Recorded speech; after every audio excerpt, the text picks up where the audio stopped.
subscribe now and press the bell icon. Never miss an update. सभी छात्रों को नमस्कार, जय श्री कृष्णा।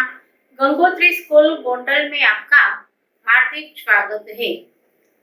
7वीं कक्षा में विषय हिंदी में हमने अगले 2 एकम का अभ्यास कर लिया है। पहली कविता थी बेटी और दूसरा एकम था हम भी बने महान। आज हम तीसरे एकम का अभ्यास करेंगे। इस एकम का नाम है सच्चा हीरा। सच्चा हीरा एक कहानी है। इस कहानी में तीनों स्त्रियों है, वो अपने अपने बेटे के बारे में, सभी के बेटों में कितना ज्ञान है वो बताते हैं। लेकिन जो चौथी स्त्री का बेटा था वो सबसे ज्ञानी है। कई लोग ऐसे हैं कि उसमें कई भी कलाएं हैं, लेकिन उसमें जो संस्कार होना चाहिए, जो ज्ञान होना चाहिए, बड़ों के प्रति जो प्रेम भाव होना चाहिए वो नहीं है, मात्र ज्ञान ही है। इस एकम में कुछ ऐसे ही बातें कई बेटों में है, उसका हमें आगे अभ्यास करना है। प्रस्तुत कहानी में व्यक्ति के ज्ञान के साथ साथ उसके कर्म को भी महत्व दिया गया है। व्यक्ति के अंदर कितना ज्ञान है वो जरूरी नहीं है, लेकिन ज्ञान के साथ साथ उसमें कैसा वर्तन है, कैसा गुण है, वो भी देखना खूब आवश्यक है। अच्छा ज्ञान अच्छी बात है, लेकिन यह आवश्यक नहीं, लेकिन यह आचरण में नहीं है। किसी भी व्यक्ति में अच्छा ज्ञान है, अच्छी बात है, अच्छी विचार है, मात्र वो सोचते विचारते हैं, लेकिन उसका जो जीवन है वो जीवन में उसका आचरण वर्तन अच्छा नहीं है, तो वो ज्ञान किसी काम का नहीं है। इस बात की रोचक तारीफ से प्रस्तुत किया गया है। सूर्य अस्त हो रहा है। सूर्य अस्त यानी कि ગુજરાતીમાં કહીએ છીએ ને સૂર્ય આથમી રહ્યો છે। सूर्य अस्त हो रहा था। पक्षी चहचहाते हुए, चहचहाना, चहचहाना मुंह शब्दार्थ है, समानार्थी शब्द चहकना, चहकारना, पक्षियों का चहकना। सूर्यास्त का समय हो रहा था। पक्षी चहचहाते हुए अपने अपने नीड की ओर जा रहे थे। नीड यानी कि घोंसला। नीड का मतलब है घोंसला। सूर्यास्त का समय था। पक्षी चहचहाते हुए अपने अपने नीड, अपने अपने घोंसले की ओर जा रहा था। गांव की कुछ स्त्रियां पानी लेने के लिए घड़े लेकर कुएं की ओर चल पड़ी। गांव की कुछ स्त्रियां थी, वो पानी भरने के लिए घड़े लेकर कुएं की ओर जाती है। पानी भरकर कुछ स्त्रियां तो अपने घरों की लौट गई। कुछ स्त्रियां पानी भरकर अपने अपने घर चली जाती है, लेकिन उनमें से 4 कुएं की पक्की जगह पर बैठकर आपस से इधर उधर की बातें करने लगी। पानी भरकर कुछ स्त्रियां अपने अपने घर चल जाती है, लेकिन इनमें से 4 स्त्रियां ऐसी थी जो पानी का घड़ा भरकर कुएं की पक्की जगह यानी कि फर्श जो लादी थी, पक्की जगह, कुएं की पक्की जगह पर घड़े को रखकर बातें करने बैठ गई। बातचीत करते करते बात बेटों पर आ पहुंची। चारों स्त्रियां बातचीत कर रही थी, तो बातचीत करते करते अपने अपने बेटों के बारे में बातें करने लगी। उनमें से एक स्त्री की उम्र सबसे बड़ी लग रही थी। 4 स्त्रियां थी, उनमें से एक स्त्री की उम्र बड़ी ज्यादा दिख रही थी। वह कहने लगी,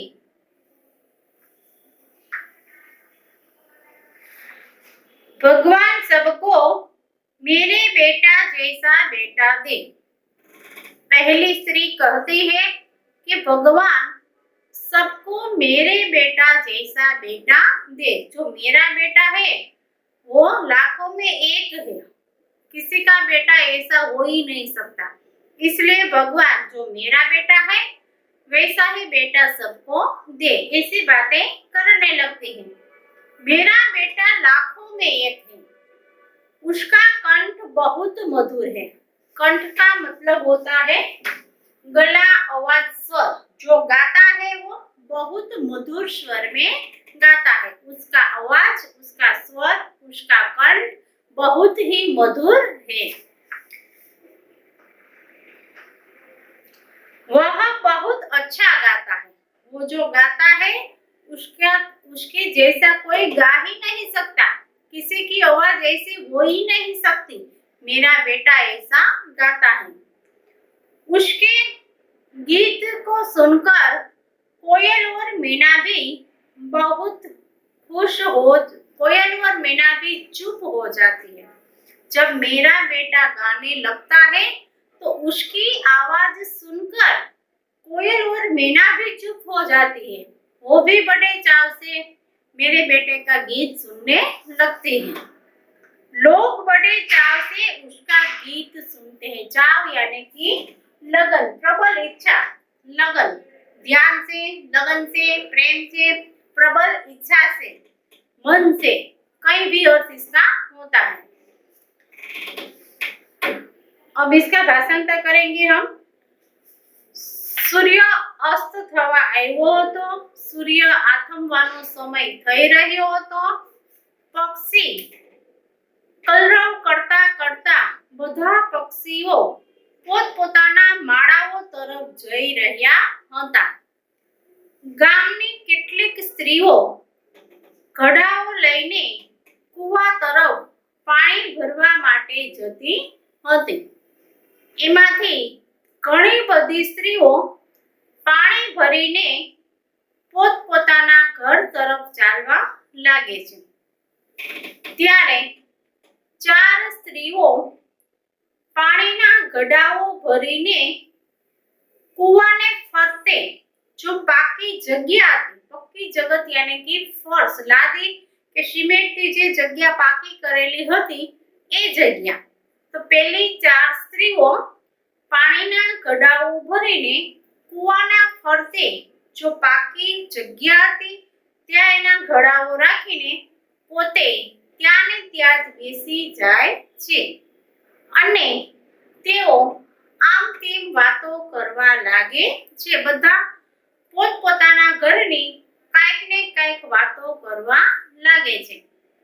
એમાંથી 4 સ્ત્રીઓમાંથી એક સ્ત્રી હતી, તેની ઉંમર થોડીક વધારે હતી।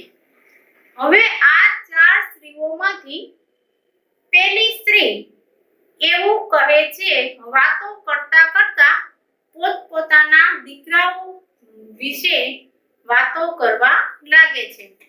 एक स्त्री एम कहे छे कि मारो दीकरो बहुत सारो छे, तो बीजी स्त्री एम कहे छे कि मारा दीकरा जेवो तो कोईनो दीकरो होय ज नहीं। आम करता करता धीमे धीमे बात पोतपोताना दीकराओ उपर चाली गई। एमांथी पहेली स्त्री पोताना दीकराना वखाण करवा लागे छे। पहेली स्त्री एवुं कहे छे कि मारो दीकरो छे एवो तो आखी दुनियामां कोईने दीकरो नहीं होय। मारो दीकरो तो लाखोमां एक छे अने एनो अवाज, एनु गळुं એટલું બધું મધુર છે કે એનો અવાજ એટલો બધો મીઠો છે કે તે ગાય છે ત્યારે એનો અવાજ સાંભળીને કોયલ અને મીના પણ ચૂપ થઈ જાય છે। એ પણ આનો જે ગીત છે જે મધુર સ્વરમાં ગીત ગાય છે એ પ્રેમથી સાંભળવા લાગે છે અને એનો અવાજ સાંભળીને આસપાસના લોકો પણ એકઠા થઈ જાય છે ગીત સાંભળવા માટે. એટલો બધો મધુર અવાજ એનો છે. આમ પેલી સ્ત્રી પોતાના દીકરાના વખાણ આવી રીતે કરે છે. આ વિકલ્પમાં પૂછાશે, નાના પ્રશ્નમાં પૂછાશે અને મોટા પ્રશ્નમાં પૂછાશે કે પેલી સ્ત્રી એના દીકરાના વિશે શું કહે છે. તો પેલી સ્ત્રી એના દીકરાના વખાણ કરતા કરતા એમ કહે છે કે મારો દીકરો લાખોમાં એક છે. એનો અવાજ સાંભળીને કોયલ મેના પણ ચૂપ થઈ જાય છે. એનો જે સ્વર છે એ ખૂબ જ મીઠો છે, ખૂબ જ સરસ રાગમાં તે ગાય છે અને એ જ્યારે ગીત ગાવા લાગે છે ત્યારે આસપાસના લોકો એકદમ પ્રેમથી, લગનથી, ધ્યાનથી એનું ગીત સાંભળવા માટે એકઠા થઈ જાય છે. આમ પેલી સ્ત્રી પોતાના દીકરાના વખાણ કરતા કરતા ત્રણેય સ્ત્રીઓને આવી રીતે કહે છે.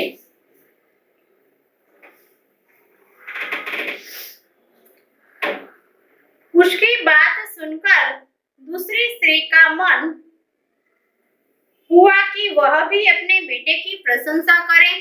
पहली स्त्री की बात सुनकर, पहली स्त्री के बेटे के बारे में प्रशंसा सुनकर दूसरी स्त्री को भी ऐसा हुआ कि मैं भी मेरे बेटे के बारे में कुछ प्रशंसा करूं, कुछ बात करूं इन तीनों स्त्रियों से और वो भी अपने बेटे के बारे में कहने लगती है. उसने पहली स्त्री से कहा, मेरे बेटे की बराबरी कोई नहीं कर सकता. पहली स्त्री ने ऐसा कहा था कि मेरा बेटा लाखों में एक है. तो दूसरी स्त्री ऐसा कहती है कि मेरे बेटे की बराबरी तो कोई कर ही नहीं सकता. मेरा बेटा इतना महान है. वह बहुत ही शक्तिशाली और बहादुर है. मेरा बेटा तो बहुत ही शक्तिशाली है. पूरे जगत में इनके जैसा कोई शक्तिशाली है ही नहीं और उसकी बराबरी कोई कर ही नहीं सकता. ऐसा वो शक्तिशाली है और बहादुर है, निडर है, किसी से डरता भी नहीं है. वह बड़े बड़े बहादुरों को भी पछाड़ देता है. मेरा बेटा ऐसा पहलवान है, इतनी शक्ति है कि बड़े बड़े पहलवानों, बड़े बड़े बहादुरों अगर उसके सामने बराबरी करने आए तो उसे पल भर में पछाड़ देता है और वो जीत जाता है. वह आधुनिक युग का भीम है. कैसा है दूसरी स्त्री का बेटा? आधुनिक युग का भीम. अब पहली स्त्री की बात सुनकर दूसरी स्त्री अपने बेटे के बारे में प्रशंसा करते हुए कहती है कि मेरे बेटे की बराबरी तो कोई कर ही नहीं सकता क्योंकि मेरा बेटा बड़ा शक्तिशाली है और बहादुर है. अगर कोई भी बहादुर या पहलवान उसके सामने बराबरी करने आए तो वो उसे पछाड़ देता है. इतनी शक्ति इसमें है कि वो बड़े बड़े पहलवानों को भी पछाड़ देता है. मेरा बेटा तो आधुनिक युग का भीम है, बहुत शक्तिशाली है. दूसरी स्त्री का बेटा बहुत शक्तिशाली है. यह सुनकर तीसरी औरत भला कैसे चुप रहती. पहली स्त्री के बेटे के बारे में प्रशंसा सुन ली, दूसरी स्त्री का बेटा बड़ा शक्तिशाली है, ये भी उसके मुख से प्रशंसा सुन ली.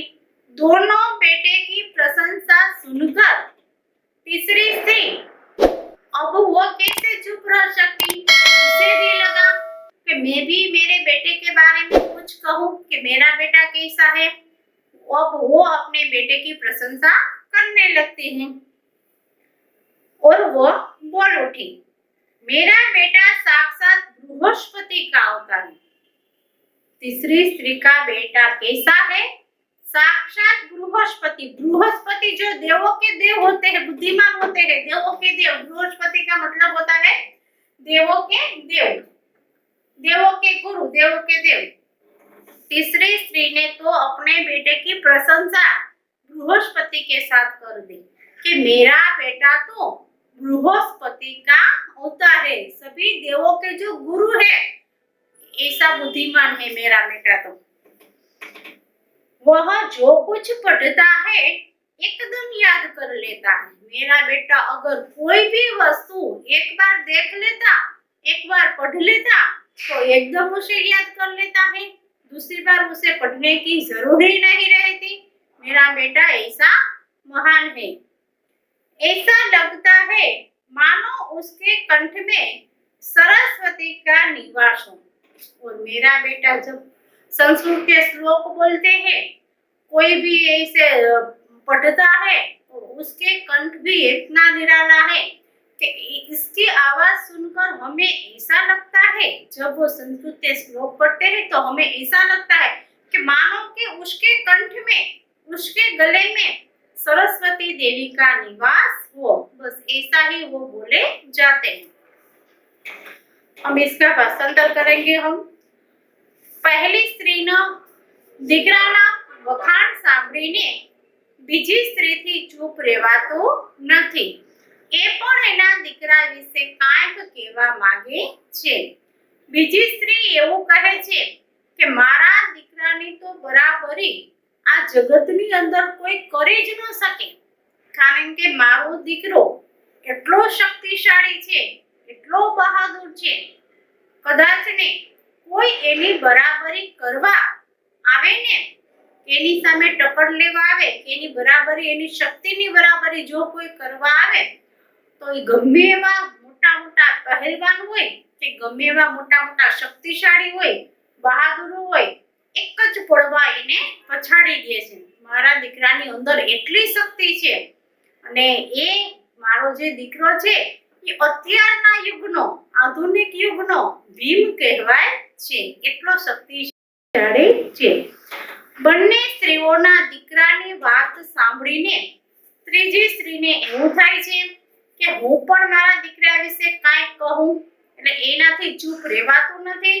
બંનેની વાત સાંભળીને ત્રીજી સ્ત્રી તરત જ બોલી ઉઠે છે કે મારો દીકરો તો સાક્ષાત બૃહસ્પતિનો અવતાર છે, કે જે દેવોના ગુરુ છે, જે બધા કરતા બુદ્ધિમાન છે, જે દેવોના ગુરુ છે, મારો દીકરો તો સાક્ષાત બૃહસ્પતિનો અવતાર છે. એનો એક જ કોઈ પણ વસ્તુ એક જ વાર જોઈ લે છે, ગમે સંસ્કૃત હોય કે ગમે શ્લોક હોય કે ગમે વસ્તુ હોય, એકવાર જ્યારે એ વાંચી ગઈ ને, એને બીજી વાર જોવું પણ નથી પડતું, તરત જ એને યાદ રહી જાય છે. એટલો તો એ બુદ્ધિમાન છે.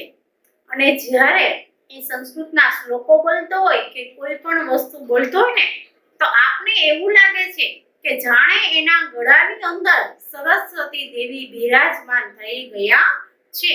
એનો દીકરો આટલો બુદ્ધિમાન છે. આમ ત્રણેય સ્ત્રીઓ એક પછી એક પોતપોતાના દીકરાઓ વિશે ખૂબ જ પ્રશંસા કરે છે અને વાતો કરે છે. જ્યારે ચોથી સ્ત્રી છે એ એના દીકરા વિશે કાંઈ પણ કહેતી નથી, ત્રણેય સ્ત્રીઓની ધ્યાનથી વાતો સાંભળે છે. अब हम शब्दार्थ देखेंगे. हीरा नररत्न बहुत ही अच्छा आदमी, मेरे बेटे तो सच्चा हीरा है, ऐसा कहते हैं. तो हीरा का मतलब है नररत्न, जो सच्चा आदमी है उसे हीरा कहा जाता है. चहचहाना, चहकना, चहकारना. नीड, घोषला. चाव, प्रबल इच्छा, लगन. प्रशंसा, तारीफ, गुण. बराबरी, तुलना, क्षमता. कंठ, गला, आवाज, स्वर. सामर्थ्य, बल, योग्यता. बराबरी करना. आधुनिक, अर्वाचीन, नवीन. बृहस्पति देवों के गुरु. कुछ मुहावरे हैं. मन होना, इच्छा होना. मन होना का मतलब होता है इच्छा होना. बराबरी करना, मुकाबला करना.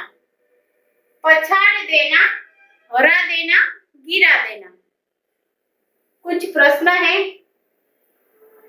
प्रश्न जवाब। दूसरी स्त्री ने अपने बेटे को क्या बताया? दूसरी स्त्री ने अपने बेटे को क्या बताया कि मेरा बेटा तो आधुनिक युग का भीम है। वो अपने बेटे को आधुनिक युग का भीम बताती है, क्योंकि उसके बेटे की बराबरी कोई कर ही नहीं सकता। उसका बेटा बड़ा ही शक्तिशाली है, इसलिए वो अपने बेटे को आधुनिक युग का भीम कहती है। तीसरी स्त्री का बेटा किसका अवतार था? साक्षात बृहस्पति का। तीसरी स्त्री का बेटा साक्षात बृहस्पति का अवतार था। चौथी स्त्री का बेटा कैसा लग रहा था? चौथी स्त्री का बेटा बहुत ही सीधा साधा और सरल प्रकृति का लग रहा था। ये जो बोर्ड वर्क है, आज तुम सबको ये होमवर्क में लिखना है। सभी छात्रों को आज का जो हमने एकम 3 सच्चे हीरा का जो अभ्यास किया, वो तुम सबको अच्छी तरह से समझ में आ गया होगा। इस एकम का आगे का अभ्यास हम अगली क्लास में करेंगे। तब तक के लिए सबको धन्यवाद। Thank you.